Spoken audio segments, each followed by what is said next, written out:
Sementara Qin Yichen waspada, penglihatannya sepertinya berubah lagi. Saya tidak tahu kapan, seorang lelaki tua berdiri di kehampaan, menghadap ke kota kuno ini, seolah melihat barang-barang di tasnya, tersenyum dengan kegilaan yang tidak dapat dipahami. Hampir, harta dewa hampir tanpa cacat.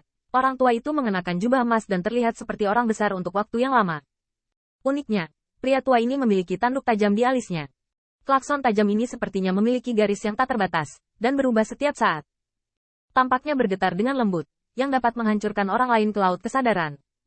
Sebagian besar kekuatan spirit power yang keluar dari tanduk tajam ini. Siapa lelaki ini? Qin Yichen tertegun, dan Kera dan yang lainnya melihat ke gerbang kota yang tiba-tiba melampaui siluet, dan ketika mereka melihat penampilan lelaki tua itu, wajah mereka tiba-tiba berubah. Bagaimana situasinya? Bagaimana lelaki tua ini terlihat seperti bayi merah? Apakah itu bayangan ilusi senior-senior? Ini pertunjukan yang bagus. Bahkan jika itu adalah bayangan ilusi, satu pukulan dapat menghancurkan laut kesadaran bajingan tua itu. Wajah Ape penuh kegembiraan, tetapi Ziyun memperhatikan bahwa wajah Susun tidak benar. Bayi merah? Apa itu? Ziyun ingin berbicara, tetapi ingin bereinkarnasi dari leluhur ras naga, apalagi reinkarnasi. Di pembangkit tenaga listrik yang tumbuh di Dongman, mustahil untuk tidak mengetahui apa itu klan Qiying. Untungnya, setelah mendengar seruan Sun Sun, Ziyun merasa malu. Bukankah ini ilusi mata naga? Bagaimana bisa ada pembangkit tenaga bayi merah? Ini adalah keluarga Raja Ilahi. Salah satu dari 10-8 Raja Dewa. Ziyun mengerutkan kening, dan kemudian menyadari bahwa ada sesuatu yang salah. Seberapa baik, tiba-tiba bayangan ilusi dari pembangkit tenaga keluarga kerajaan muncul. Dapatkah bos menanganinya? Pada saat yang sama, melalui pengenalan Hong Lian, Qin Yichen juga tahu bahwa lelaki tua di depannya terlihat seperti bayi merah. Karena itu, ekspresi Qin Yichen bahkan lebih bermartabat. Salah satu dewa 10 raja-raja dewa-dewa timur. Bayi merah. Selain itu, bayi merah dapat menjadi keluarga Raja Ilahi, dan kekuatan pertempurannya tidak luar biasa. Tetapi karena posisi terdepan kekuatan roh di Dongman, itu telah menjadi kasus khusus dari 10 raja 8 dewa. Tentu saja, bayi merah harus menjadi pembangkit tenaga Divine King tanpa kultivasi roh. Jika tidak, tidak apa-apa. Namun, ras ini dapat mengandalkan warisan kekuatan roh dan secara khusus disebut sebagai salah satu dari 10-8 Raja Dewa. Itu juga satu-satunya kultivasi roh di 10-8 Raja Dewa, dan kekuatannya bisa dibayangkan. Dapat dikatakan bahwa bayi merah adalah ras kultivasi roh terkuat di Dongman. Mengapa mata naga berhubungan dengan klan Qiying?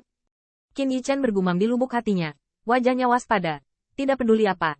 Tapi dia bisa mengerti bahwa bahkan lelaki tua dari suku bayi merah, bahkan bayangan ilusi, tidak baik sama sekali. Pada saat ini, Qiying Powerhouse benar-benar mengeluarkan bendera kecil dengan bendera 3 sudut, melambai tertiup angin. Qin Yichen melihat dengan saksama, dan hanya merasa bahwa tekstur bendera kecil itu 10.000-1000, dan perubahannya tidak ada habisnya. Tampaknya jika permukaan bendera ditampilkan, itu bisa menelan pikiran. Hehe, Sand Dragon Rache, untuk mencapai dewa-dewa, aku harus mengorbankanmu, membunuhmu klan, bukan apa-apa, apalagi mengatakan, apakah kamu Sand Dragon Rache berani melawan? Pria tua bayi merah itu mencibir, segera berdiri di atas kota kuno, melambai-lambaikan bendera di tangannya, dan garis-garis keluar dari peritau. Qin Yichen hanya merasa bahwa laut kesadarannya kacau, dan kekuatan roh menghormatinya seolah-olah tersedot. Bagaimana situasinya? Orang tua dari suku bayi merah ini ingin menggunakan nyawa Dragon Rache untuk membuat harta karunnya sendiri. Bukankah ini fantasi? Mengapa ada pemandangan yang begitu bagus? Qin Yichen tidak dapat mengetahui bahwa lelaki tua ini dan yang lainnya seharusnya diciptakan oleh mata naga. Tetapi mengapa mata naga menciptakan ilusi bahwa klannya diintimidasi oleh sukunya? Keheningan yang mematikan di kota, kecuali Qin Yichen dari gerbang kota, adalah sekelompok air cerpelai.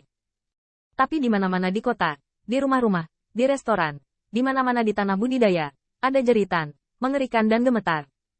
Berteriak dari udara tipis membuat kota kuno yang sunyi ini semakin menyusup. Qin Yichen buru-buru menarik pikirannya dan menstabilkan kekuatan roh. Dan Kera di luar kota penuh dengan wajah. Plot ini tidak benar.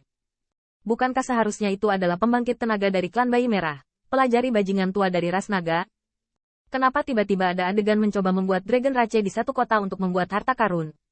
Apa yang sedang terjadi? Meskipun semuanya realistis dan fluktuasi kekuatan roh menakutkan, itu semua hanya fantasi. Dan itu adalah ilusi yang ditinggalkan oleh pemilik mata naga. Mengapa misterinya begitu tak terduga? Pada saat ini, Qin Yichen terkejut, dan melihat bahwa bangunan paling megah di kota ini seharusnya berada di dalam City Lord Mansion, menerbangkan seorang lelaki tua ke udara.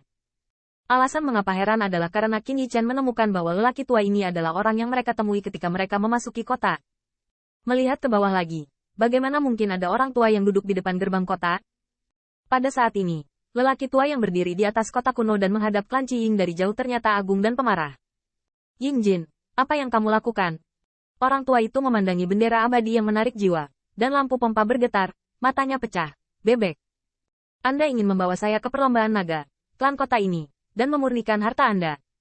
Bully tak tertahankan. Apakah Anda memperlakukan saya sebagai perhiasan? Qiying Powerhouse mencibir, dan pengibaran bendera abadi terus berlanjut. Anda memiliki banyak kultivasi roh ras naga. Bukankah Anda hanya menggunakannya sebagai harta peri Anda? Bawakan kamu kota klan, harta karun dewamu. Ini adalah kehormatanmu untuk Sand Dragon Rache. Sayangku menyarankan kamu untuk pergi dengan cepat dan jangan repot-repot. Qin Yichen memandang gerbang kota dengan tatapan ngeri. Pusat kekuatan klan Qiying ingin menggunakan hidupnya untuk memperbaiki panji abadi. Ini terlalu ganas. Meskipun ada duka di kota, tidak ada siluet. Tetapi Qin Yichen tampaknya melihat bahwa tubuh Spirit Power, Saint Physique, dan Supreme Body of the Dragon Rache Powerhouse dihirup dan dimakan oleh bendera peri itu. Apa ini? Bukankah ini ilusi? Qin Yichen terkejut. Tidak. Bahkan di dunia fantasi, apakah perlu mengarang keluhan seperti itu begitu saja? Mungkinkah? Apakah adegan ini memang benar? Benarkah ada ras naga yang naik turun kota dan dibantai oleh Red Baby Powerhouse? Qin Yichen berpikir ini memang mungkin. Kalau tidak, siapa yang akan membuat fantasi seperti itu ketika tidak ada permusuhan? Tapi spekulasi ini membuat Qin Yichen merasa kedinginan. Terlalu kejam untuk membuat harta perimu sendiri dengan kematian satu kota lain. Bahkan klan Qin Yichen bahkan bukan Dongman Powerhouse, tetapi harus diakui bahwa praktik menyembelih harta di kota itu kejam. Pada saat yang sama, pemandangan ini menarik perhatian para monyet dan yang lainnya, dan mereka bahkan mengejutkan mereka, dan sepertinya mengetahui rahasia Tianda. Bukankah ini benar? Itu pasti fantasi, itu tidak benar. Mengapa? Tanpa alasan, menciptakan fantasi seperti itu? Apakah mata naga itu menunjukkan apa yang sebenarnya terjadi? Pusat kekuatan klan Qiying benar-benar membantai kota untuk membuat harta?